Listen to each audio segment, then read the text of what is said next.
Magic Island Episode 3, Jerry Hall's proposal dedicated to my grandson Webster. Strange windstorm. When Jerry Hall went to find Mrs. Gregory's house at 12 o'clock at night, he sure got himself into a lot of excitement and possibly some trouble. A police radio car picked him up as a prowler. But finally, Jerry talked himself into the Gregory house and got a chance to tell his story to Mrs. Gregory and Captain Bradford. It's a wild story and one that few people would believe. But Mrs. Gregory and Tex Bradford are adventurers who live in a world where impossible stories come true.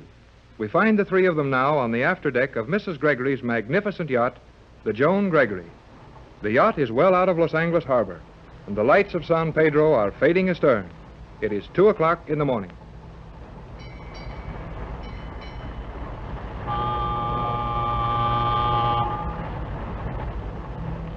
Golly whiskers. We're really on our way to find the magic island. Not much magic in a wild goose chase like this. Now, Tex, let Jerry talk. We've been disappointed on so many of these trips to search for Joan that it's nice to have someone with us whose belief is fresh and strong. Okay, Patricia, but I don't want you to feel too badly if this tip doesn't amount to anything. But gee, Captain Bradford, there must be something to this. We both got the same radio message. Yeah, that's what's too good to be true about it, son. You're the most suspicious fella I ever met. Never mind, Jerry. The captain has all my interest to look after, and his suspicions are my protection. All right. I'm on the yacht with you anyway, and we're going to Honolulu, or wherever that message came from, and see the old sailor. Then we'll get all the story and know just where to go in the South Seas to find your little girl. It all sounds mighty easy the way you tell it, Jerry. But there's a lot of water between here and the islands. And 14 years have been torn off the calendar since the shipwreck. You're right, Tex.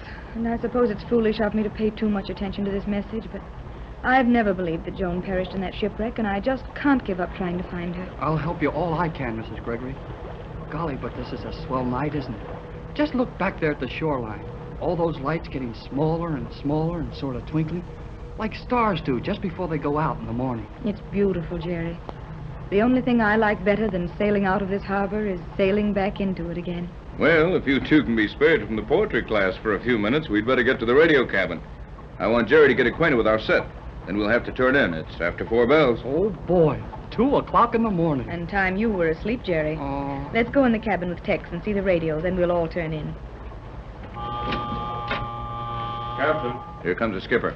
Pat, you take Jerry in the cabin. I'll check with the skipper and join you in a minute. Come right in, Jerry. I'll show you around. Boy, is this a radio cabin or is this a radio cabin? Everything shipshape, skipper? Aye. We don't know what our course is to be, but for the time being, we're chasing a radio message that probably came from somewhere in the Hawaiian Islands. So just hold a general course on the regular lane until I change it. Aye. We've a new hand aboard. He'll help me with the radio. I'll fix it with Sparks, and he can split a watch with you. Aye. Better turn in now, skipper. You can take over after daylight, and I'll join you in the chart room for some skull practice on navigation to imaginary points. We've got to locate a magic island. Who? All of us. Nuts. Who? Everybody. Well, maybe you're right, skipper. But just the same, that's what we're looking for. Well, see you at breakfast. Will you join us in Mrs. Gregory's cabin? Aye.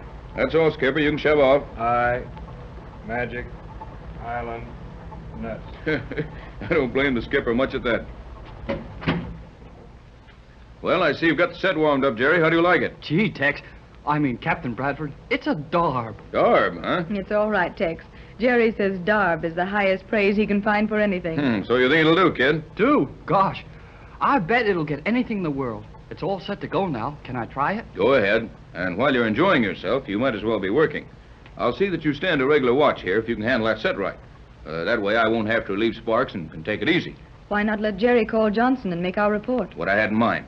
Work on 3 meters, son. Ask for J12C. That's Johnson, our radio operator and chauffeur in Los Angeles. Sign yourself as Jerry on J24Y. That's this yacht.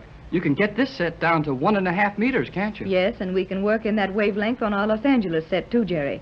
That's how we heard the message about the dying old sailor and his magic island with a little white girl on it. That's where I got it at home, too. Gee, you know, Dad and I thought we had the only set in the country that would work on 1.5 meters. Yes, and we thought we were the only ones. You and your dad must know something about radio to build a set like that one. Funny, too. Well, no funnier than you having one. You see, my dad has studied radio all his life. He doesn't have to work anymore and just plays with it all the time. We can send on 1.5 meters, too. Yes, I thought you could. Why, Tex, what do you mean? Oh, I know what he means. He thinks I sent that message just to get you to sail for the South Seas so I could get the trip with you. Well, Oh, Jerry, you wouldn't do a thing like that, would you? Knowing how much it means to me, how badly hurt I'd be if we made this trip and didn't find any trace of the little white girl. I wouldn't do that for anything in the world, Mrs. Gregory. okay, son, we'll let her go. For now. To the Gregory Gee whiz. There he is again. Calling What's the matter, kid? Gregory 1.5 meters. To the Gregory Land Station, Los Angeles. To J12C, Los Angeles. Now he's... Quiet. Calling J12C. Relay this message to Yacht Joan Gregory. Stand by for message. Cannot raise yacht. Relay this to them. He doesn't know we can get him on the yacht. Quiet. To the Gregory Yacht. You will not find the old sailor in Hawaiian Islands. Set your course south. Further directions later. Old sailor delirious. Probably dying. Keeps repeating position of island. Says his diary will tell you white girl living there. Island position. Latitude 29 degrees south. Longitude 124 degrees 30 minutes west. That is all. Repeat to Gregory Yacht. Repeat to Gregory Yacht. Gee, the same thing. Tex, the position was the same as given before, and the old sailor keeps saying there's a little white girl on the island. Yes, yes. What are you doing, Tex? Checking my directional beam finders. We've got to know where those messages are coming from. There's something wrong with them, all right, or they'd be signed. Why would anybody send a message without signing it, if they were honest? Maybe they haven't got a licensed station. Yes, here we are. He wasn't on long enough for me to get a very long curve on the graph for calibration. But one thing is sure. That message did not come from the west, north, or east. Then it had to come from the south. Yes, recording directional receiver shows only direct impulses.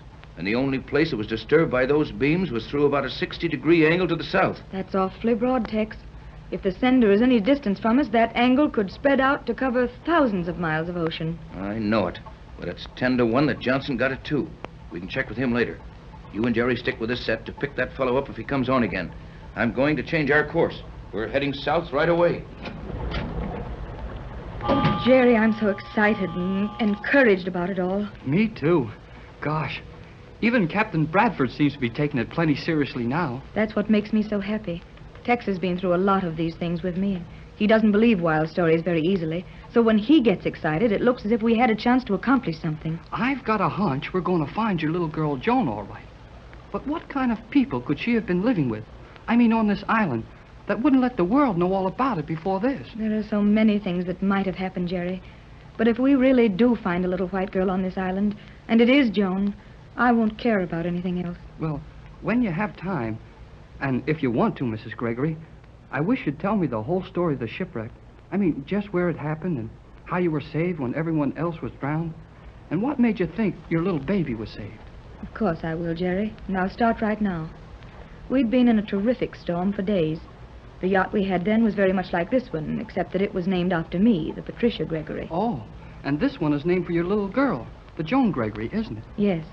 Well, we were making dangerously heavy weather of it, along the 30th parallel, when all at once... Say, wait a minute. The 30th parallel. This radio message. The 29 degrees south. That's near the 30th parallel, all right. Why, Jerry, so it is. I didn't think of it just that way before. There's only about 69 miles between the parallels at that latitude. How about the longitude? This message said 124 degrees and 30 minutes west. That would be about right, too. J12C to J24Y. J12C to J24Y. Is that Johnson? Yes, Jerry, acknowledge him. Hello, J12C. Jerry Hall for Captain Bradford on J24Y. Go ahead, J12. Go ahead. Never heard of you, Hall. We'll talk only to Bradford. Can you beat that? That guy drove us to the boat, but he never heard of me. I'll explain it to him, Jerry. Let me have the microphone. Hello, Johnson. Hello, J12C.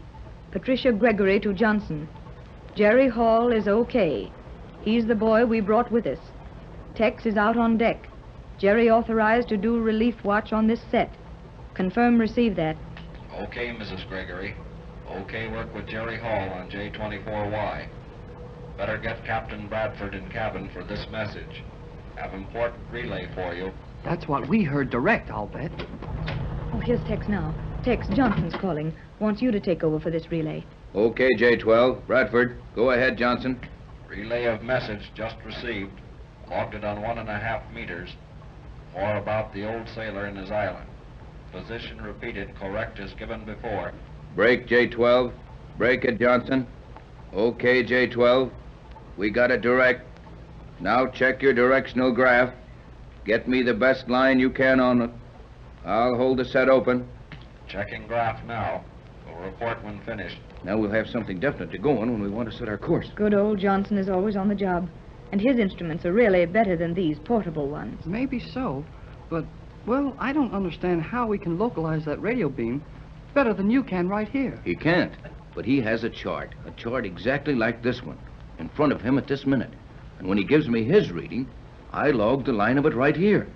Then extend the line I have from our reading, and the point where those lines cross should be a pretty accurate location for the radio transmitter we're receiving those messages from. Beam falls in zone 1-8. Zone 18 south. 18 south. Zone 18, 18 south. Okay, Johnson. Stand by. Now, can you get at your figures pretty close to it?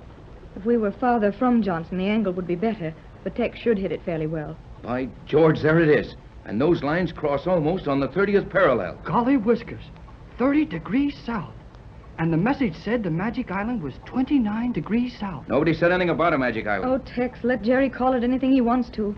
If we can only find it and my little girl is still alive. Don't say if, Mrs. Gregory.